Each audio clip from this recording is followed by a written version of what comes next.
mensaje de que se está grabando, por favor, coloquen en aceptar para que no vaya a haber ningún inconveniente. Listo. En esta ocasión, la profesora Vivian Usuriaga y el profesor Héctor Sánchez presentarán la experiencia titulada Transformación de la práctica docente de profesores que enseñan matemáticas. Vivian es una educadora con doctorado en Ciencias Pedagógicas de la Universidad de La Habana, con magíster en Matemáticas de la Universidad del Valle y una especialización en Matemática aplicada con énfasis en Matemática computacional. Tiene más de 24 años de experiencia en docencia universitaria e investigación en matemáticas didácticas. Dirige el grupo de investigación MMATIC, centrado en mejorar los procesos de enseñanza y aprendizaje de las matemáticas mediante el uso de las TIC. Ha participado en programas y proyectos de investigación, siendo autora y coautora de libros y artículos en el campo educativo. El profesor Héctor Gerardo es licenciado en Matemáticas y Física, especialista en computación para la docencia, magíster en comunicación educativa y doctor en educación. Actualmente ejerce como profesor titular en la institución educativa Felipe Pérez en Pereira, Colombia, y como profesor catedrático en la Universidad Tecnológica de Pereira. Sus áreas de investigación se centran en la didáctica de la matemática y el uso pedagógico de las TIC. A continuación, doy paso a nuestros ponentes, Vivian Usuriaga y el doctor Héctor Sánchez. Profesores, es un gusto para nosotros tenerlo el día de hoy. El público es todo suyo. Adelante. Buena tarde, Mariana. Buena tarde, doctor Pedro. A todos los asistentes, muchas gracias por estar aquí para escucharnos. Agradecemos a la universidad por esta oportunidad que nos dan de compartir esta experiencia de transformación de la práctica docente de profesores que enseñan matemáticas.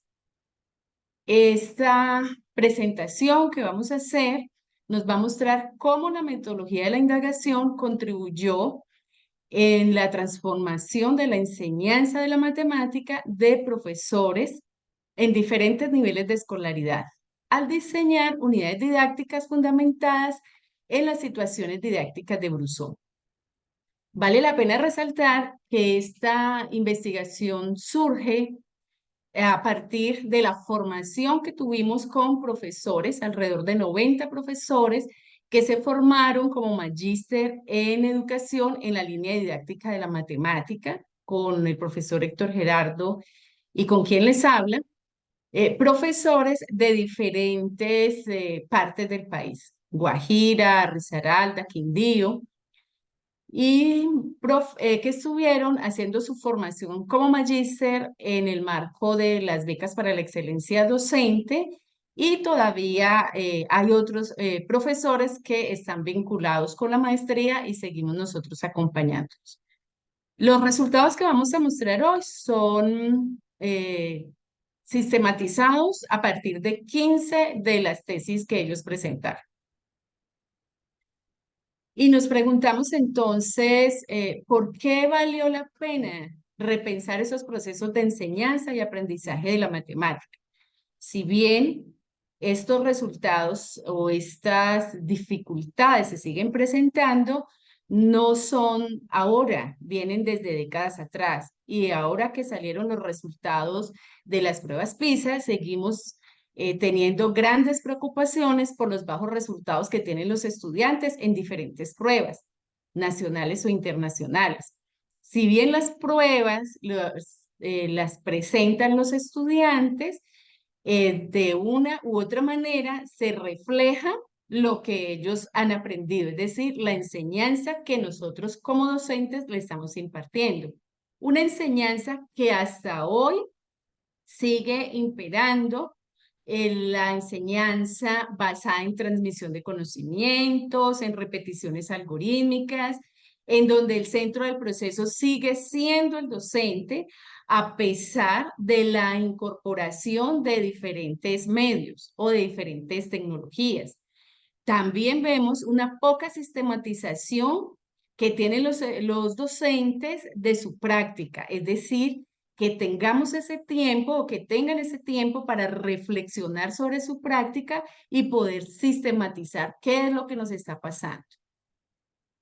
Y una inadecuada incorporación de las tecnologías de la información y la comunicación en los últimos años. Vemos las IA, pero las están incorporando en la mayoría de los casos como una herramienta, no como mediadores cognitivos que promuevan en los estudiantes ese aprendizaje de la matemática. Estas y otras problemáticas llevaron a la investigación que desarrollaron los profesores que se formaron en la maestría. La metodología que vemos allí fue la metodología con la cual nosotros direccionamos los trabajos de grado y que se ha convertido en una herramienta para hacer otras investigaciones. Este marco metodológico entonces ha sido usado en otras universidades con profesores que quieren también mirar su práctica, reflexionar sobre ella. Vale la pena resaltar desde el diseño que se usó la teoría fundamentada desde la codificación abierta, en la cual no teníamos unas categorías de análisis. Y esto lo quisimos hacer porque a partir de observar los profesores su propia práctica, emergieron unas categorías como las vamos a ver en un momento y que les llevó a caracterizar su práctica docente antes de iniciar su formación como magíster. Los instrumentos que usamos para poder analizar, estudiar y observar esa práctica fue esa rejilla de observación, tanto de la práctica docente como la matriz de análisis de la práctica. Esa visión retrospectiva fue aquella etapa que les acabé de comentar, surge o emerge de las clases más repetitivas que los profesores manifestaron caracterizaba su práctica antes de iniciar su formación en la maestría. Siempre nos hablaban es que nosotros hacemos preguntas, por ejemplo, como aparece allí, pero esas preguntas fueron unas preguntas fácticas, unas preguntas que se respondían con un hecho o con una fecha, pero no eran preguntas que llevaban al estudiante a implicarse en su proceso de aprendizaje. El rol docente fue esa categoría que ellos evidenciaron y si vemos es la que tiene mayor relevancia o digamos mayor porcentaje, porque es la que los caracterizaba a todos y la definieron como el centro del proceso y guía en cada una de las actividades, sin dejar espacio a que los estudiantes pudieran confrontar, a que los estudiantes pudieran ayudar en su construcción o en lo que ellos tendrían que hacer. Vemos entonces allí un ejemplo de uno de los estudiantes que pasaron por la maestría, en donde la docente se limita a explicar en el tablero, como ella misma lo dice. Vale la pena resaltar aquí que los diálogos que aparecen en este momento son extraídos de las tesis de los estudiantes, donde ellos están narrando cómo fue su práctica en esa visión retrospectiva, antes de llegar a los desarrollos y a las apropiaciones teóricas que tuvieron durante la maestría. Entonces vemos a la profesora diciendo que va a explicar en el tablero que ellos deben escribir y también resalta lo que es la unidad. Si nosotros vemos en ese fragmento, hay algunas imprecisiones que pudiéramos llamarlas desde la parte epistemológica y desde la parte matemática. En el otro profesor vemos, como él nos dice, cómo hago la suma de fracciones homogéneas, haciendo alusión a esa categoría de que ellos hacen preguntas, pero ellos, los profesores, son los que las responden, sin dar tiempo a que los estudiantes puedan hacer. Y de una vez él responde, es muy sencillo, es de las operaciones más fáciles que hay con fracciones. Profe Héctor Gerardo, usted nos cuenta entonces cómo se puede caracterizar esta visión retrospectiva de esos profesores y que fue predominante en los 90 magíster que se formaron. Gracias, doctora. Quisiera aprovechar para comentar algo y es la herramienta que utilizamos para hacer este ejercicio. Utilizamos el software Atlas T y a través de ese software fue que ellos lograron identificar, sí, a nivel inicial de la investigación, al no tener categorías de observación, como a nivel de esa recurrencia que se presentó dentro de la transcripción que se hizo de los videos, pudieron identificar esas categorías que caracterizaron su práctica dentro de la visión retrospectiva. Con los ejemplos que la doctora acaba de expresar y como corresponde con lo que propone Rodríguez, Esto encaja en lo que realmente es una clase eminentemente expositiva, podríamos decirlo en términos de educación tradicional, en donde el maestro es el centro, incluso si la doctora se devuelve un momentico la diapositiva, doc, por favor. Si nosotros sumamos explicación docente 18,75% y rol docente 22%, estaríamos alrededor de un 40% donde ellos se ven como centros del aula, como personajes centrales del aula. Eso fue un elemento característico en la visión. Avancemos, doc, por favor.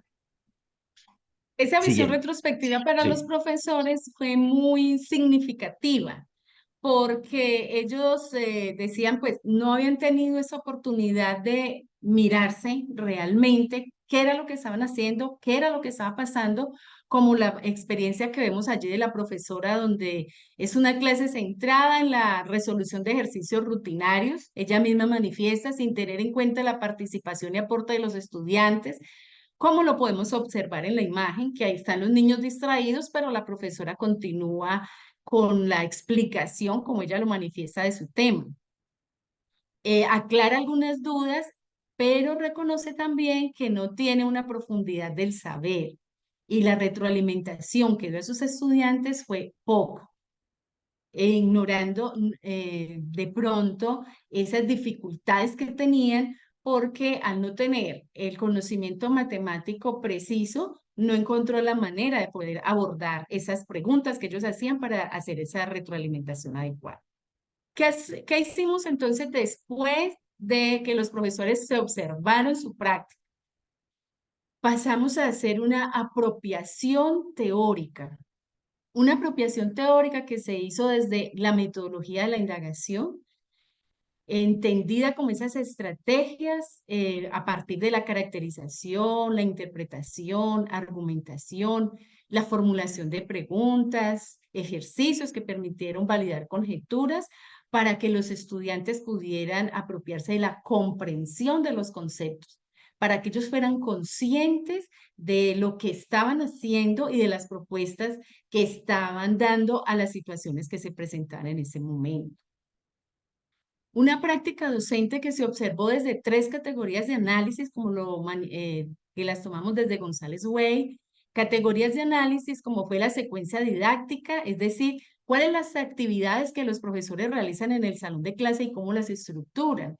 Desde esa categoría ya estamos viendo una implicación en la planeación de la clase, una planeación que sea diferente a transcribir de los libros de texto a los cuales ellos estaban acostumbrados.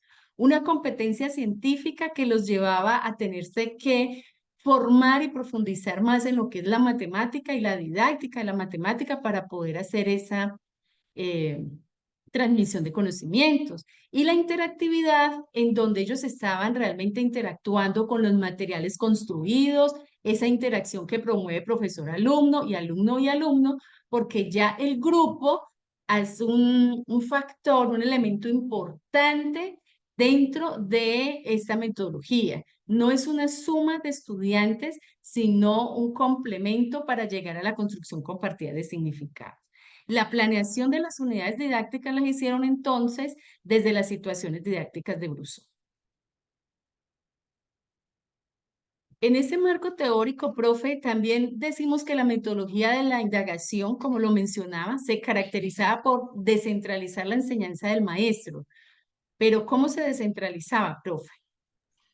Desde las situaciones didácticas de Brousseau, estábamos presentando que precisamente los 3 primeros momentos asociados a las situaciones didácticas, el maestro debía elaborar una serie de materiales que le permitieran ser mediadores para que a través de esos recursos se establecieran unos cambios, de ahí el nombre transformaciones en las didácticas y en las relaciones que se dan entre el estudiante con el docente, entre estudiantes con el saber. Gracias, doctora. Avancemos, por favor, que nos quedan 7 minuticos. Bien, Sí. Paduco. Esta práctica es una de las instrumentos que usaron los profes para poder observar su práctica. Y aquí vemos ya cómo fue el salón, cómo fue que empezaron.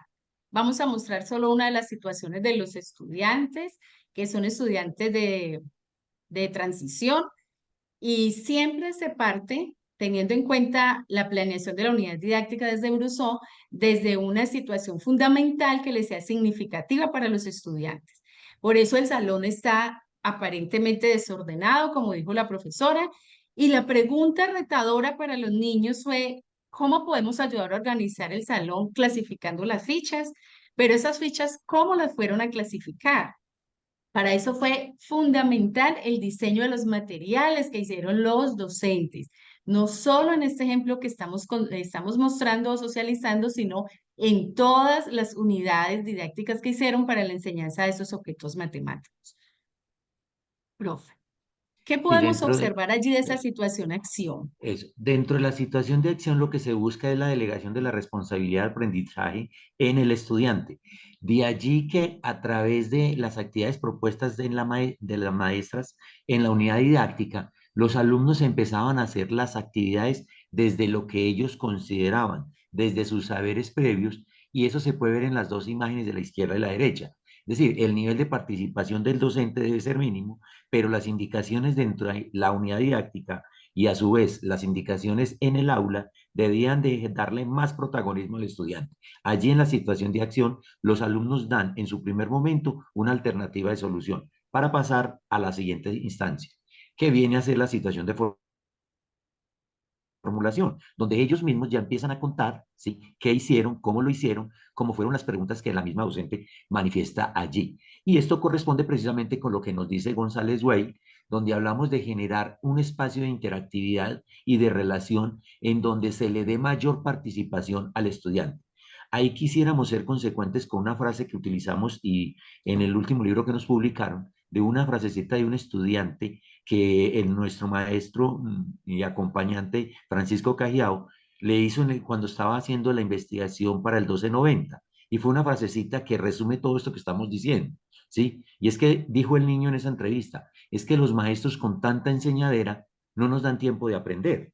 Entonces, eso es lo que estamos buscando y eso es lo que le estamos proponiendo en la situación de acción y formulación, incluyendo la siguiente validación. Darle más participación al estudiante para que se hagan acciones en el aula que le den más participación y como en forma de defender sus posturas, se vea en la obligación de argumentar, de sustentar sus posturas, aceptando que sus compañeros también le pueden ayudar y reconociendo que también va a haber errores en lo que se dice. Ahí es donde estamos proponiendo y lo que nos dice Brusó, allí es donde desarrollamos pensamiento matemático. Doctora. La institucionalización fue una de las transformaciones que pudiéramos decir más grandes para los profesores, porque ellos manifestaban que fue muy difícil, pero que al iniciar la clase ellos no fueran los protagonistas, sino esperar después de la planeación, de las preguntas intencionadas, de los talleres retadores, que ellos esperaran, sistematizaran las preguntas, las respuestas que los estudiantes hubieran tenido y a partir de ellas poder ahora sí institucionalizar ese concepto, llevar ese concepto matemático de manera precisa a través de las preguntas, sin desconocer lo que los estudiantes hubieran hecho, pensando que todas las preguntas y respuestas son importantes y que el error fue una oportunidad de aprendizaje. Aquí vemos ya alguna de las aulas de clase, cómo fue esa transformación, donde vemos los estudiantes realmente empoderados de su rol, haciendo una participación productiva, porque a veces decimos participan, pero solo repiten. No, están construyendo y entre todos se acercan a esa construcción de los conocimientos que en ese momento se estaban dando. Así que entonces nosotros vemos que hubo cambios en el rol tanto del docente como del estudiante en la planeación de clase también. El docente al tener ese empoderamiento teórico y autorregulación sobre la práctica docente, posibilitó a los profesores transformar su práctica de aula, fortaleciendo estrategias que llevó a los estudiantes a abandonar ese rol pasivo, como lo pudimos evidenciar en las imágenes anteriores. Porque antes nosotros, no es desconocido para nadie, que los estudiantes a veces son receptores de conocimientos. Ellos pasaron a ser constructores de los mismos, aprendiendo a interrogar, a indagar, a comunicar, a proponer y a validar. La planeación de las clases, como manifestaban los docentes, involucraba hechos reales. Cuando decimos reales era porque era de la vida de los estudiantes, de la vida de la escuela, de la cotidianidad de ellos. A partir de estas necesidades y cotidianidad de los estudiantes, crearon los profesores esas situaciones fundamentales, lo que favoreció, como pudimos ver en algunas de las imágenes, la interacción de los estudiantes, la interacción con el medio, la interacción con los materiales, con los otros compañeros, permitiendo entonces la construcción compartida de significados en cuales los saberes previos fueron fundamentales para darle significado y sentido a los nuevos. Y como mencionábamos anteriormente, para futuras investigaciones que ya se han venido haciendo en otras universidades y con otras cohortes, la metodología que se usó realmente ha llevado a los docentes a poderse vincular en el aula de clase de una manera diferente, vincularse de tal forma que promueven los estudiantes ese rol activo entre ellos. Profe, ¿qué más nos puede comentar? No, solamente ya para cerrar lo de las conclusiones, que dentro de los hallazgos que los maestros manifestaron, vieron la importancia precisamente de identificar los elementos característicos de la metodología de la indagación como elementos de transformación a través de las situaciones didácticas, lo que tuvo que ver o lo que tiene que ver con el uso pedagógico de la pregunta, el aprender a defender posturas, el uso del ejemplo, la retroalimentación como una actividad fundamental en un profesor de matemáticas donde a partir de los aciertos y desaciertos se institucionaliza un saber y lo más importante a la luz de lo que demanda el siglo XXI, que los alumnos aprendan a buscar por ellos mismos la solución alternativas que pueden ser manejadas desde los saberes previos. Gracias, doctora. Bueno, esto era lo que les queríamos compartir muy rápido, transformaciones de la práctica docente de profesores que enseñan matemáticas, insistiendo que dentro de estos 90 profesores, solo 5 tenían formación como licenciados en matemáticas o conocimientos en didáctica de la matemática. Los otros no tenían esta formación, pero así enseñan matemáticas desde preescolar hasta lo que nosotros antes llamamos bachillerato, es decir, la educación básica y media. Gracias. Muchas gracias, profesora Vivian. Muchas gracias, profesor Héctor. Entonces, en ese momento abrimos oficialmente el espacio para preguntas. Quien tenga alguna pregunta para los profesores puede escribirla en el chat. Mientras acumulamos algunas preguntas, profesora Vivian, profesor Héctor, ¿les gustaría mostrarnos algo? De pronto comentarnos algo rápidamente.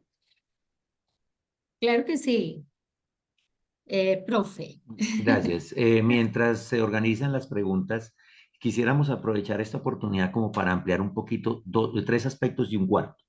Lo primero es que, como lo dice el mismo Bruso, crear las situaciones didácticas, adecuar situaciones didácticas en función del objeto de aprendizaje, no es un trabajo fácil para el maestro, pero es allí donde radica el uso pedagógico de todo lo que nosotros hemos recogido durante el espacio de formación. En ese orden de ideas recogemos propuestas como las de Cole, que consideramos que son los principios que caracterizan, digamos, este espacio de formación a través de la pregunta y la pesquisa, ¿sí? En donde se nos ha dicho que delegue, que responda a una actividad donde el alumno participa más. Entonces, Cole y su grupo de investigación de Green Tea, ¿sí? Manifiestan dos mecanismos de influencia educativa: la delegación de la responsabilidad de control del aprendizaje en el estudiante y la construcción compartida de significados y sentidos. De igual manera, esta propuesta se identifica con Ausubel. Cuando resumimos toda su propuesta en esa frase que es de él, ¿sí? Indáguese lo que se sabe y enséñese consecuentemente. Y de igual forma, debemos desarrollar estrategias en las cuales los estudiantes aprendan a ser capaces de organizar y regular su propio aprendizaje. Hoy, mucho más en la incorporación de las guías en donde necesitamos que ellos aprendan a aprender y que aprendan a reconocer sus dificultades y cómo buscar la solución a las dificultades. Creemos que esos principios caracterizan la práctica docente centrada en la metodología de la indagación y las situaciones. Sí, doctora. Y los profesores y en el trabajo que se hizo quedaba claro y que el objeto de enseñar a un niño es hacerlo capaz de desempeñarse sin la ayuda del maestro, porque esa ayuda debe estar por fuera de la planeación y una guía dentro del salón. Muchas gracias otra vez. Muchísimas gracias. Entonces, la primera pregunta es de Pedro y nos dice que una vez detectadas estas debilidades, nos pueden comentar un poquito como qué puede hacer el profesor para potenciarlas y volverlas fortalezas, como para atacar esas debilidades que notan de los estudiantes. Las debilidades en cuanto a la formación o las debilidades que tenían, que manifestamos al comienzo. Es que no preciso la pregunta. Pero no especifica, pero podríamos abordar ambas. Ujú. Ok. Bueno, esa debilidad que nosotros Con la formación. tenemos en el país, que es Con que la formación. la deformación, que nuestros docentes que enseñan matemáticas no tienen esa formación en matemáticas en su gran mayoría, particularmente en los primeros años de escolaridad, donde es fundamental para que ellos puedan construir, ir teniendo esa construcción matemática. Entonces, desde la maestría nosotros tuvimos un muy buen espacio dentro de lo que fueron los seminarios de didáctica y seminarios de investigación. Fue- Fueron 4 semestres desde el primero donde nosotros teníamos con ellos formación, encuentros de línea, que en este caso serían los de didáctica de la matemática, y desde allí entonces fortalecíamos esos saberes matemáticos. Obviamente no podíamos fortalecerlos todos, pero como mencionamos en algún momento, ellos construyeron unidades didácticas para la enseñanza de un objeto matemático específico. Ese objeto matemático no fue seleccionado al amaño de los profesores, sino que era respuesta a las falencias o debilidades que se veían en el colegio, de acuerdo a los resultados que hubiera llegado por las pruebas. Entonces, sobre esos objetos matemáticos, nosotros estudiamos desde la parte epistemológica, la parte matemática, y de la parte de la historia de esos conceptos y posteriormente la didáctica. No sé si el Doctora, profe si me quiera permiten complementar. ampliar un poquito, ¿sí? La pregunta obviamente no tiene una salida única para poder uno decir, esta es la varita Acá. mágica que hace, ¿cierto? Pero sí quisiera hacer esta intervención. Primero, el decreto 78 le abrió la posibilidad a cualquier profesional entrar a ejercer la docencia. Eso implicaba que esa persona que no tuviera la formación pedagógica ante la parte jurídica presente una certificación de 1 año y que con eso ya. Pero sí es importante que tengamos en cuenta que cuando entramos al aula ya se crea una necesidad en nosotros como maestros de participar en eventos como estos para poder transformar y enriquecernos y adquirir esa formación que de pronto hasta incluso las mismas universidades no alcanzan a desarrollar. Pero es a través de estas comunidades académicas en las que nosotros vamos enriqueciéndonos y aprendiendo de cómo trabajar en el aula, dejando claro que a pesar de que quien le habla lleva 38 años como ejercicio docente y a pesar de eso cada vez que entra al aula encuentra que hay cosas que nunca se imaginó que sucedieran. Por eso es importante tener como esa disposición de aprender cada día para poder hacer de nuestras prácticas algo en consonancia con lo que demanda la educación actual. Muchas Gracias. gracias. Qué valiosas palabras. En algún momento de la presentación mencionaron lo fundamentales que fueron los materiales diseñados por los docentes. Y me uno a la pregunta de la Luz cuando dice, ¿en qué fundamentos me guío para crear materiales didácticos para determinado tema de matemáticas? ¿En qué fundamentos me guío? Permítame, doctora, yo hablo un poquitico, ¿sí? ¿En qué fundamentos? Quiero Yo sé resumir que sí. esto, quiero resumirlo robándome unas palabritas de un director general de Intel, cuando empecé toda la campaña de los computadores. Él en los Para libritos que educar. nos entregaban, ¿sí? Decían esta frase y se la robó a él, ¿sí? Los computadores no hacen la magia la hacen los maestros. Entonces el problema no es el material que nosotros llevemos al aula, es qué hacemos con ese material. Y cuando La hablamos de intención qué, del la material. intención, correcto. Y ahí es donde entra en juego, ¿sí? Ese diálogo entre la pregunta, el ejemplo y lo que dice Brousseau, la creación de un medio de aprendizaje acorde al contexto en el cual el maestro va a desarrollar la actividad. Por eso, hablar de principios fundamentales para la elaboración de materiales, obvio, nosotros podemos hablar y tenemos muchos referentes, incluso si uno va a las páginas del ministerio y a nivel de recursos digitales, las cápsulas educativas, por ejemplo, es un recurso que yo utilizo frecuentemente a nivel de pregrado, ¿sí? A nivel del colegio. ¿Por qué? Porque son materiales producidos en función de una intención pedagógica y establecen a su vez una estrategia. Pero más que elaborar el material, profes, creo yo que la discusión es en eso. ¿Cómo hacemos que ese material que llega al aula, llámese lo que se llame, el palito, la varillita, la tapita, pero también la tableta o el celular, cómo la uso en servicio de generar ese dispositivo mediador que haga ese cruce entre lo que es el saber escolar y ese saber sal, ese saber que necesitamos que la escuela tenga y que lo escribieron otros, pero que lo tenemos que hacer accesibles al aula? Es ahí donde tenemos que hacer la discusión, doctor. Y los estudiantes que hoy son magíster de la maestría, como dice el profesor, primero veamos cuál es la necesidad, cuál es el objeto que voy a enseñar, cuál es la situación fundamental que estamos construyendo, cuáles son las preguntas que vamos a estar interviniendo y qué necesitaríamos o qué necesitan los estudiantes para poder darle solución a ello. A partir de allí se fueron creando y desarrollando los materiales desde la misma necesidad que tenían los estudiantes para poder resolver las situaciones que se iban planteando y las preguntas que se iban generando. Muchísimas gracias. Ujú. Entonces, aquí hay un par de también preguntas en Facebook y entonces primero la voy a introducir y sería, evidenciaron que los estudiantes abandonaron el rol pasivo como consecuencia de la transformación de las prácticas del aula. Eso es algo que mencionaron en algún punto. Y me preguntaba si, como lograron observar también una mejora en resultados en algunas pruebas o observaron un cambio en el propio rendimiento antes y después de los estudiantes. Y más aún, ¿qué comentaban los estudiantes acerca de esta práctica? ¿Cómo se sentían ellos? ¿Qué notaron como en su motivación? Pues, eso.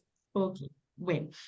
Digamos que el centro de la investigación era el análisis y el estudio de la práctica de los docentes. Obviamente usted no va al aula al aire, ni mi práctica cambia en el aire, ni en el vacío. Se tiene en cuenta los estudiantes.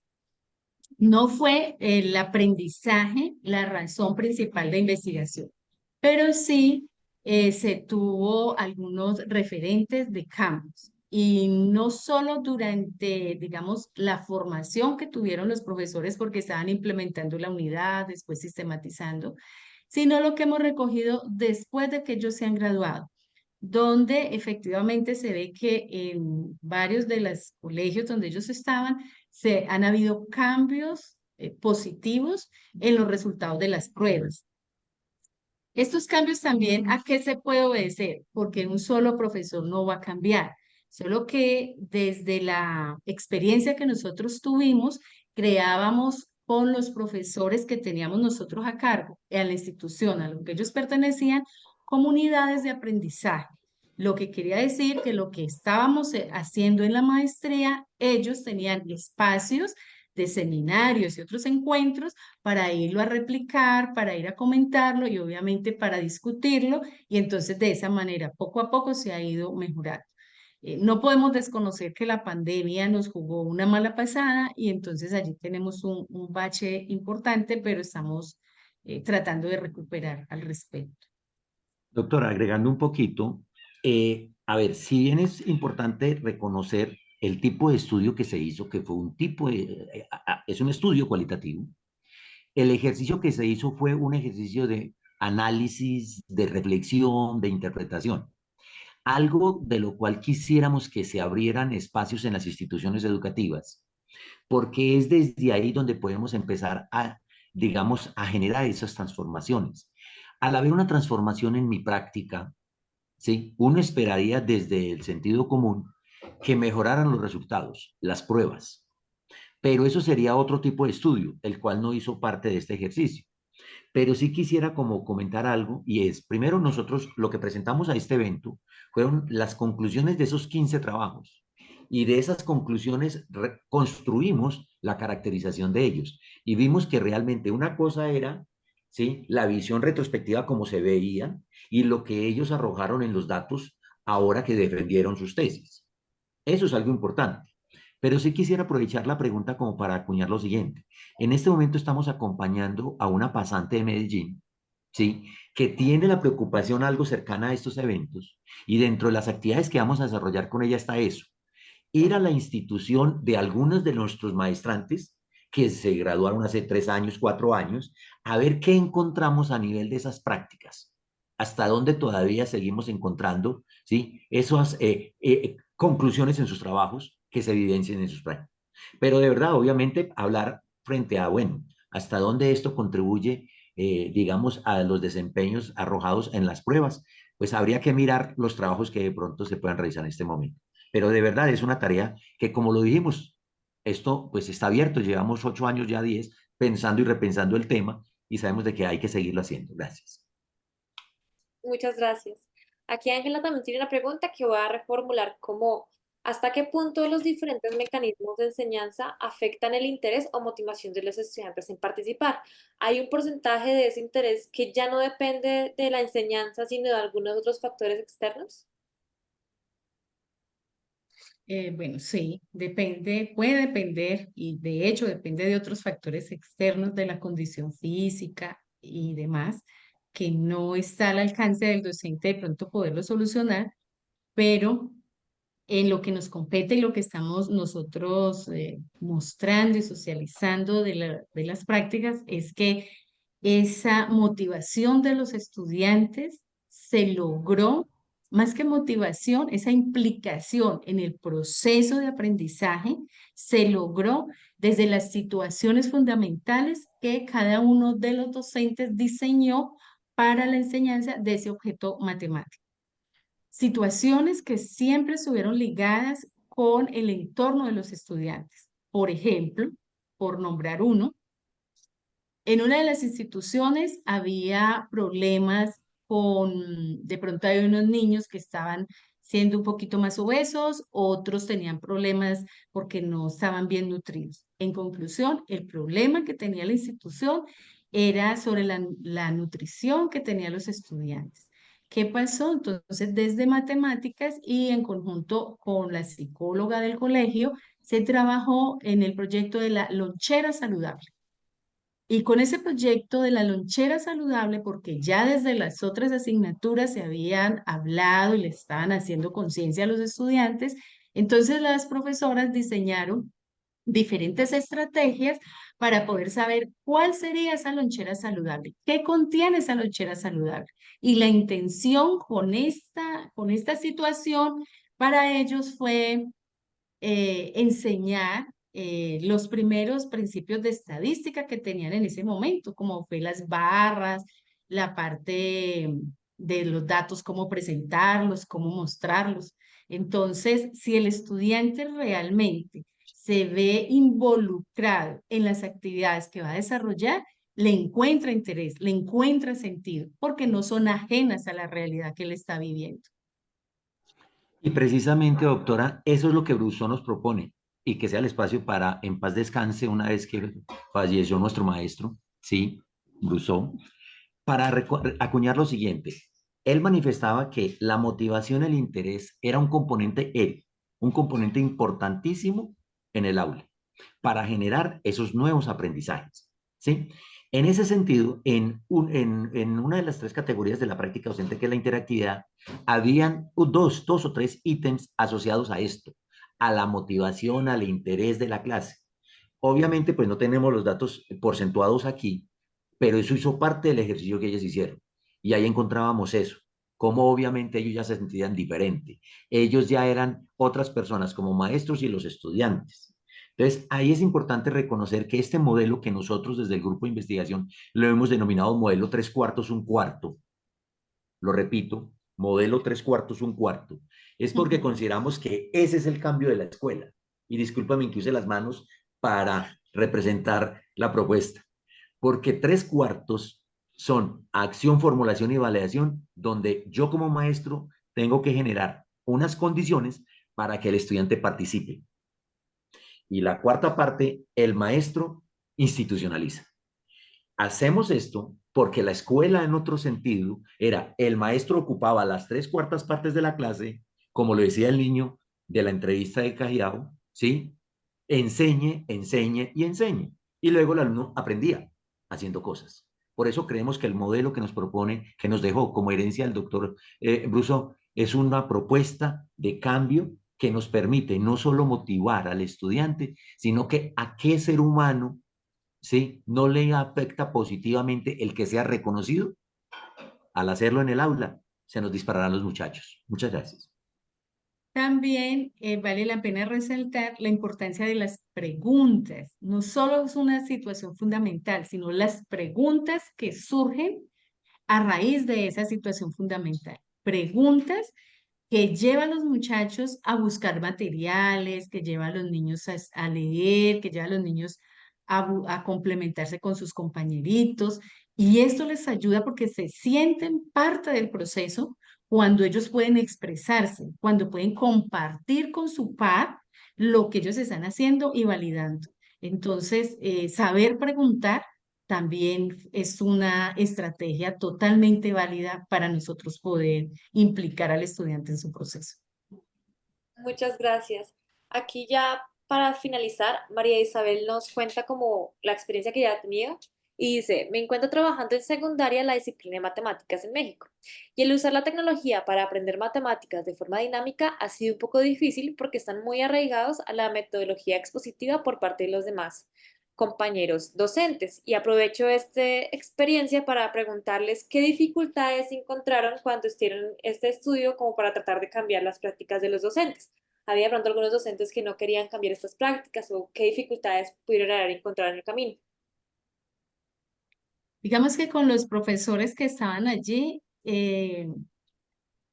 las dificultades en realidad fueron pocas porque la visión retrospectiva yo creo que fue un detonante importante para la investigación, porque ellos no habían tenido la oportunidad de mirarse. Entonces, cuando ellos se ponen, como decimos nosotros en Colombia, en blanco y negro y se dan cuenta de que eso es lo que yo estoy haciendo, eso es lo que están haciendo mis niños después de grabarse, mirar la grabación tranquilamente, poder caracterizar su práctica porque ellos fueron los que los caracterizaron.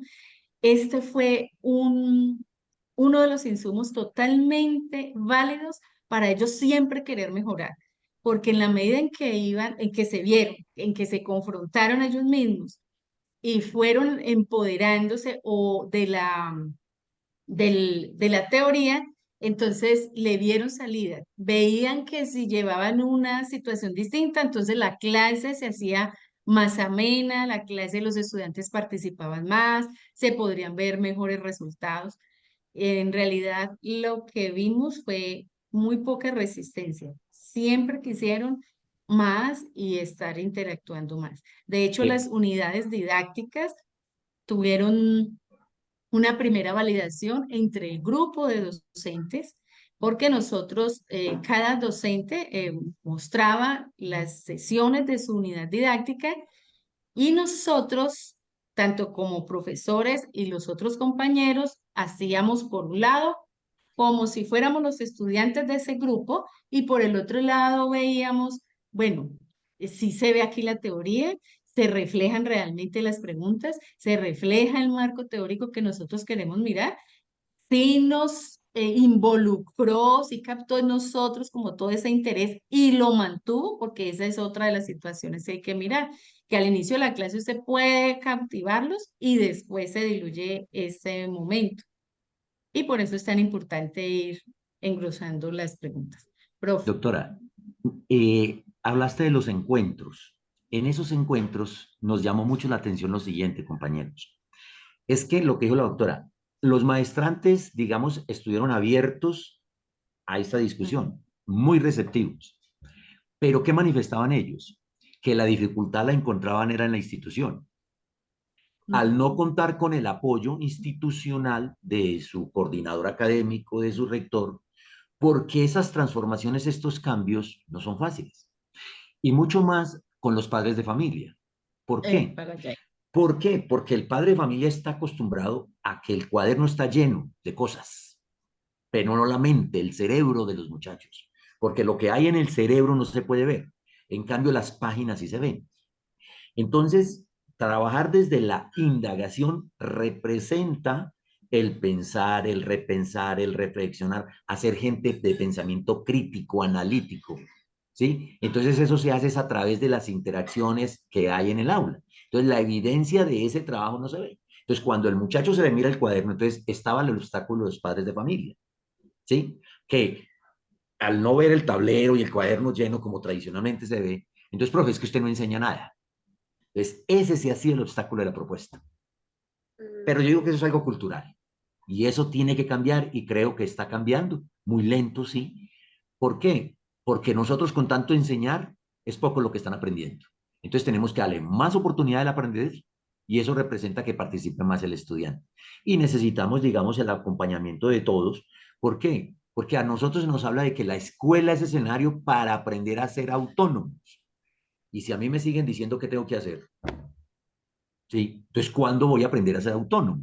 Estas propuestas ayudan a hacer eso, a brindarle al estudiante a que aprenda a tomar decisiones y que cuando esas decisiones las toma, también asuma las consecuencias. Profe, es que esto será una multiplicación. Hijo, hágala. ¿Qué es lo peor que le puede pasar? Que se equivoque, pero está aprendiendo. Y esos son los miedos que tenemos que romper, porque es a través de la interacción con el objeto de saber que vamos a generar estos cambios de pensamiento. Obviamente necesitamos estar como todos, digamos, sintonizados en algo, pero todos sabemos también que pensar en una sola Colombia es imposible. Habrán muchas parcelitas y ahí vamos trabajando en la que nos toca a nosotros. Un abrazo, gracias. Para los profesores y para nosotros particularmente es muy grato y todavía que nos los encontramos o nos escriben, porque siempre están diciendo, no, o sea, desde los primeros encuentros de línea, en los primeros encuentros donde ya se empoderaban de la teoría, la iban conociendo, entonces ellos llegan, no es que yo ya no puedo llegar al aula igual, no, no soy capaz. Ya siempre tengo que pensar entonces con qué voy a abrir la clase, cuáles son las preguntas que voy a llevar al aula. Entonces es gratificante. De acuerdo, Ujú. muchas gracias. Aún tenemos otras preguntas, pero ya se nos acabó el tiempo para la sesión de preguntas, por lo que los invito por favor a colocar su correo, su contacto en el chat para que aquellos que de pronto quieran saber un poco más, que quieran saber un poquito más de material o hacer alguna discusión o preguntarles algo más específico, lo pueda hacer. También hay algunos comentarios pidiendo como el material que estuvieron compartiendo el día de hoy. Les recuerdo que esta presentación ya está disponible en el repositorio Funes. Voy a tomar un momentico la pantalla para mostrarles dónde pueden encontrarla. Entonces voy a compartir aquí el enlace para entrar a la página de VD. Es tan sencillo como buscar VD en Google y les va a aparecer la siguiente página. Entonces, pues aquí están viendo mi pantalla. Esta es la pantalla que ven cuando buscan VD en Google. Aquí ya tenemos diferentes programas, cursos, cosas sobre la comunidad y en los recursos pueden ir a la parte de reuniones virtuales. Si oprimen en las reuniones virtuales, van a encontrar el acceso a la sala. Este es el enlace para todas nuestras reuniones. El cronograma. Entonces, como ven, el día de hoy teníamos esta presentación de transformación de la práctica docente de profesores que enseñan matemáticas. Y dentro de 15 días tenemos tratamiento a expresiones de la variación en libros de texto de noveno entre 2000 y 2020. Y también podrán encontrar pues todas nuestras conferencias, conferencias desde casa y comunicaciones de innovación. Si oprimen aquí en comunicaciones de innovación, podrán ver el histórico de todas las presentaciones que hemos hecho. Y pues claro, la última que hicimos es la primera que aparece, que es la del día de hoy. Si oprimen aquí, encontrarán no solo el título de la presentación, sino el resumen de la presentación y también, momento a que cargue, encontrarán el perfil de la profesora Vivian y del profesor Héctor. Entonces, está tomando un poco más de tiempo. Y aquí mismo cuando cargue podrán observar que está como el enlace para las transparencias. Entonces, como les decía, aquí está el resumen, aquí está el perfil de nuestros dos ponentes. Y el día de mañana aparecerá aquí también un botoncito de video para que puedan ver la grabación del video del día de hoy. Entonces, por ahora, si oprimen en transparencias, los llevará a nuestro repositorio, donde encontrarán la presentación, los autores, algunos términos clave, para que, por ejemplo, quieran saber un poquito más de enseñanza o de investigación cualitativa, pues pueden oprimir aquí y encontrar otros documentos relacionados. Entonces, eso es todo mi parte de agradecerles mucho la presentación del día de hoy, por acompañarnos el día de hoy. Fue una charla muy, muy chévere y sobre todo la discusión creo que fue muy interesante. Muchísimas gracias, profesora Vivian. Muchísimas gracias, profesor Héctor. No sé si quieres agregar algo, profesor Pedro. Muchas gracias, Mariana. Profesora Vivian, profesor Héctor, muchas gracias por esta presentación. Como ustedes pueden ver en los comentarios del chat, los participantes consideran que es una excelente presentación y estoy seguro que hemos aprendido todos conjuntamente en esta ocasión, como siempre lo buscamos. Quiero agradecerle a Mariana por la organización y gestión de esta reunión. Y pues como les decía Mariana, invitarlos a dentro de 15 días a nuestra próxima comunicación. Nos encanta, queridos colegas iberoamericanos, tenerlos aquí en estos espacios en que buscamos progresar al aprender todos juntos. Y pues les deseo una muy feliz noche y muchas gracias. Muchas gracias. Antes, un pequeño Muchas comentario. gracias. La información con la que colocaron en el formulario cuando entraron a la reunión, con esa información es con la que vamos a enviarles los certificados de asistencia. Entonces, no es necesario que coloquen sus datos en el chat. Nosotros ya tenemos su nombre, correo para enviarle la asistencia a las personas que estuvieron con nosotros el tiempo que tenemos determinado. Entonces, muchísimas gracias por asistir el día de hoy. Muchísimas gracias por acompañarnos. Muchísimas gracias, profesores. Muchas Ustedes gracias a muy ustedes por la amables. Un abrazo. invitación, por Dios les pague. Muchas escucharnos gracias. y muchas gracias por las preguntas muy valiosas para nosotros. Igual, un abrazo para todos. Hasta luego, que Hasta estén muy luego, que bien. estén muy bien. Chao.